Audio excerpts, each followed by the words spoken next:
Hello everybody, today I'm at Mormon Lake, Arizona, a small northern Arizona town just southeast of Flagstaff. This is a town that I once called home. I did live here in Mormon Lake, and since I am here I'm having a bit of a nostalgic day, but I am going to give you a tour of Mormon Lake, Arizona, so stay tuned. If you've ever wondered where's Mormon Lake, what's it all about, what does it look like, I will give you a driving tour here today.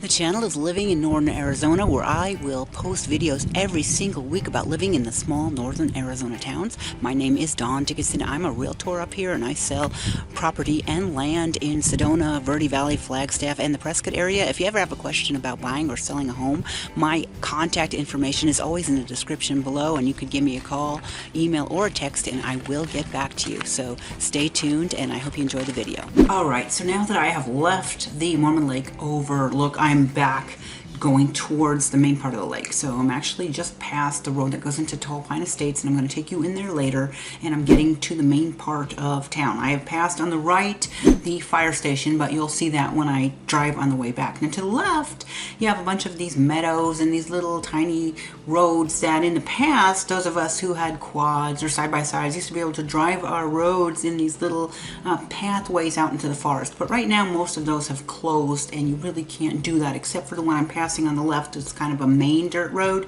I think you can still take your side-by-side or your quad in there. So I'm passing my favorite A-frame on the left, and now we're going to have a bunch of these little cabins. These are all cute little cabins, and actually going down into the neighborhoods there are more cabins.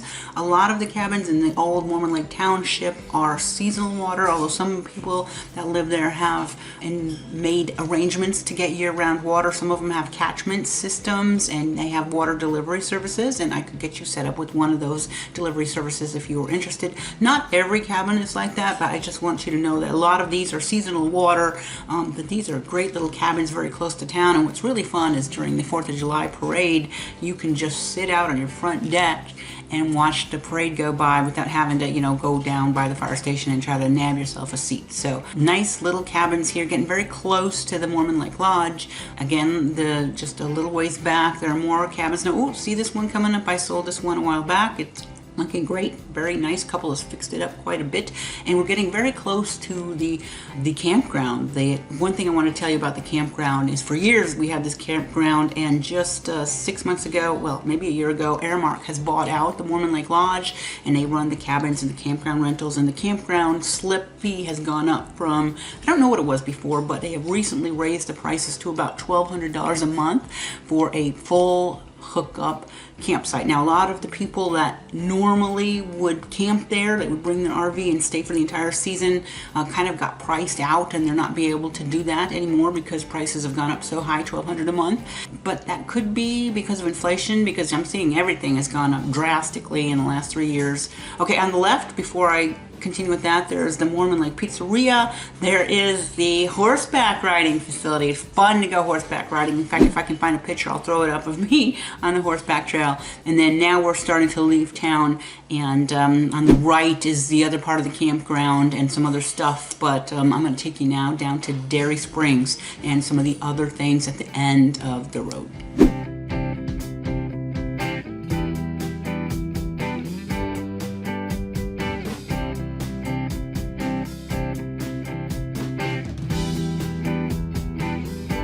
Alright, so I turned off my camera for a few minutes because it was just going to be 10 minutes of me driving down this road and shooting scenes of the trees in the forest. But the reason I wanted to take you down here is I wanted to get to Double Springs and Dairy Springs Road, because on these two roads are one of the areas where you have cabins for sale on the United States Forest Service land lease program. And so I'm just going into the little neighborhood right now, and I'm about to turn my car around because on the other side of the road you're going to see some of the cabins that are, they're not for sale right now. Actually, it's very rarely you see one of these come up for sale. Maybe once, twice a year you'll see one of these cabins for sale. But they're nice because the Forest Service owns the land, and then you will give them a lease payment. I think it's only due once a year, and it's about $1,200 a year. So comes to about $100 a month. Now look at those cute cabins, aren't they nice?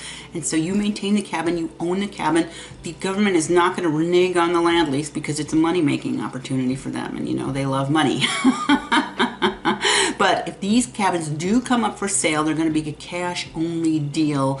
And last year, one of them sold in the fall for about $160,000. So this is an area around Mormon Lake Road where you can find some of the cabins on the land lease program, United States Forest Service land lease program. And there are other areas around Mormon Lake too on the land lease cabin program. But I wanted to drive you through here just to see, you know, nice, quiet, desolate area, and just wanted to take you through there.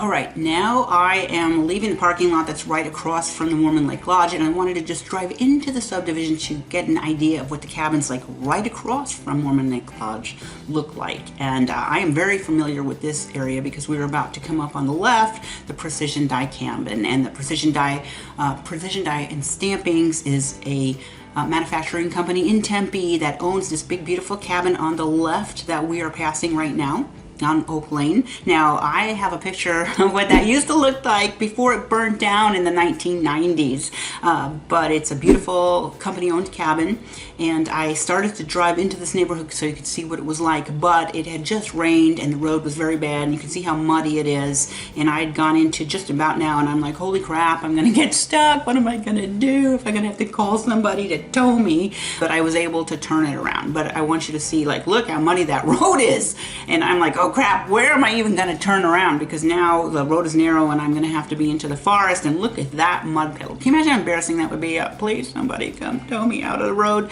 But I was able to back up and turn around, and so now I'm leaving the little road. But this is directly in front of the Mormon Lake Lodge. The little road comes here. What was nice when you would stay at the Precision Die cabin, which I was able to do when I was a kid because my dad used a cabin. He worked for Precision Die. My dad's been gone almost 20 years, so it's been a very long time.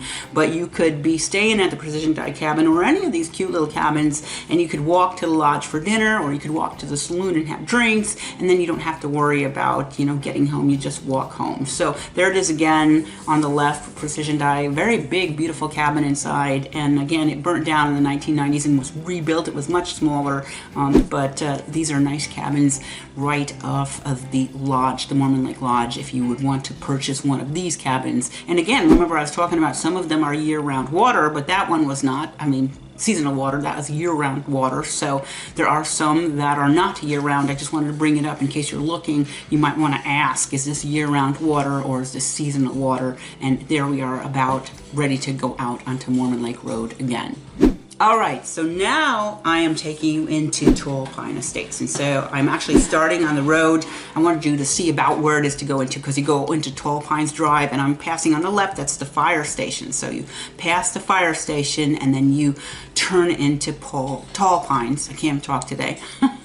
You turn right here onto Tall Pines Drive, and this is a cute little neighborhood, and there are cabins in here.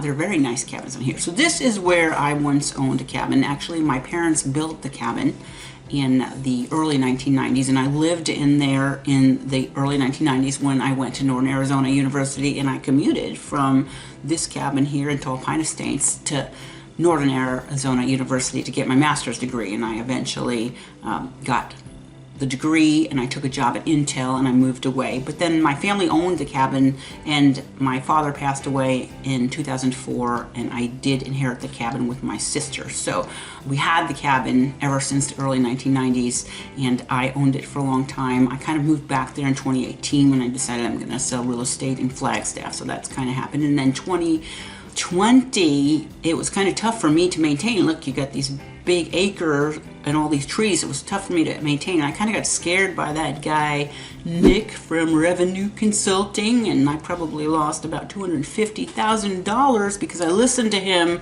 telling me I had to sell it in 2020 because the market was going to crash. And again, the market didn't crash, and it went like gangbusters. So that kind of ticks me off, but you know, it is what it is, and what can I say? So we are approaching Tall Pines Unit 2 now. Somewhere in this point, right at the here, it goes to a non-county maintained road and it becomes a private road. So a private road is kind of a pain because you have to hire somebody to come in and plow it during the snow season. But you know, this little finger right here. Now if you look at this big beautiful cabin right there on the left, that was my brother's cabin. My brother built this cabin and my brother has impeccable taste, so everything about that cabin is gorgeous. And now here we are, we're passing this one on the left. I didn't cry when I drove through that, but that used to be my cabin and I sold it in 2020 right before the market exploded because I was afraid it was going to crash and I couldn't maintain the 1 acre full of pine needles by myself and other things that I was just having a hard time with myself. So I sold the cabin and I'm sad about it now, but I was able to drive through here and take a look and be a little bit nostalgic and not burst into tears. And you know, these cabins we're looking at right now were the ones that were, you know, the neighbor's cabin. It was fun and we had a great time when I owned the place and when I used to come up for the weekends. It was great when my kids were little because they would love it. They would do all sorts of outdoor activities, explore the woods. Tall Pines really is the best. I'm biased, but Tall Pines Estate is really the nicest, one of the nicest areas in Mormon Lake to own a cabin, and I'm only taking you in this little finger. Now we're passing where the road goes back to county maintained road, which is of course much better because the county will plow it and it's sometimes hard to get. You got to coordinate all the neighbors to pay for the guy to plow and to maintain it with the cinders and everything, but you know, that was the least of the problems, but that was an issue back in the further part of Tall Pine Estates. And then, you know, it's just a great, beautiful neighborhood at Mormon Lake, and I do miss it, but the original intention was to buy a smaller cabin, and now I'm really priced out, so I don't know if that will happen. But just take a look. Tall Pine Estates, one of the nicer cabin neighborhoods in Mormon Lake. It's between the turnoff on Lake Mary Road as you're going into Mormon Lake, and the turnoff happens right before you get to the fire station. Now there's one more thing that I want to show you on my way out, which is a little bit of a nostalgia for me as we're passing the mailbox cluster. And that's the other thing. Aramark bought out the lodge and no longer, they closed down the post office, so a lot of people are upset about that. I don't know if they're going to be delivering mail here or not, but something to keep in your thoughts. But here now, as you're driving into Tall Pine Estates, there's a sign, and it's kind of like the charter sign, and at the very left, third one up, it's my parents' name, John and Marie. So their name is immortalized forever in Tall Pine Estates, and there it is. All right, now this is the last of the driving clips that I have for you. I have inserted some of the pan of the lodge and everything in this video, but this is the last clip, and it shows me going back past Mormon Lake Lodge. Now, this is a day in May. It was a cloudy day. On the left, I'm behind a car, but I'm about to go past the lodge so you can see what it's like. You have there is like a laundromat and some offices, and then as you get past that, you got the main building from the Mormon Lake Lodge. So there's the Mormon Lake Lodge, Mormon Lake Steakhouse, Mormon Lake Country Store. Now you have the gas station. Now notice it's a very tiny gas station with only a couple of pumps, and on the holiday weekend it gets crazy. And then you have on the left is the pond for little kids to go fishing in, and that's a lot of fun. Now on the way back, I'm going to go back towards Tall Pine Estates. You have a couple of more cabins on the other side, and now there is a cabin on here that we're about to drive past that could come up for sale this summer. The owner is deciding whether she should sell it or if she should rent it. So if you were interested in buying a cabin, just text me or email me your name, and I could keep you on a list if anything changes. If I hear anything, if it's going to go up for sale, I could certainly call and let you know. But right now, that's kind of like maybe it'll be for sale, maybe it won't be for sale. But these are some of the other nice cabins on the lake side of Mormon Lake. Now, there's another story I want to tell you. Back when I lived at Mormon Lake in the 90s, when I was going to NAU, I used to ride my bike around the lake. So it's about a 16-mile loop. I did that 3 or 4 times every single day. Probably was when I was in the best shape of my life. The other days I would hike the trail that went up Mormon Mountain. So I would either be doing a giant bike ride or I would do a hike. And in one of the cabins towards the end, one day, I wanted a dog so bad, but I couldn't have a dog because my parents owned a cabin at that time, and they didn't want me to have a dog in their cabin.